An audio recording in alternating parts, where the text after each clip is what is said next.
Hello বন্ধুরা, আজকে আমরা আম মাখা করব। তাই আমটা নিয়ে একটু ঢং করলাম, তারপর খুচখাচ করে কেটে নিলাম, কিন্তু কাটতে একটু দেরি হচ্ছে, সরি। তারপর হঠাৎ করে বুম করে একবারে খোসা ছড়ানো হয়ে গেল। তারপর কেটে নিচ্ছি, কাটতে কাটতে পুরো বেগুন হয়ে গেছে। তারপর একটু কুড়ে নিই, কুটে গিয়ে হাতে ব্যথা পেয়েছি। তারপর ওটা হাত থেকে নামিয়ে নিই। খুব সুন্দর, বাহ বাহ। মরিচটা দেখাই বোঝা যাচ্ছে অনেক ঝাল হবে। মরিচটা খুচমচ করে ভেঙে নিলাম, তারপর একটু ঝালের গুঁড়ো দিয়ে তেঁতুলটা মাখিয়ে নিচ্ছি। তেঁতুলটা একটু দোকানের কেনা, তাই জন্য এরকম রং হয়েছে, নাহলে ভালোই হতো।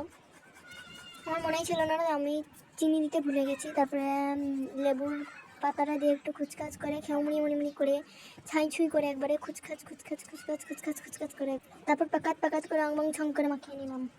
মাখানোর পরে গুয়ের মতো কালার হয়েছিল। সেই আনন্দে একটু গান গেয়ে নিচ্ছি। জি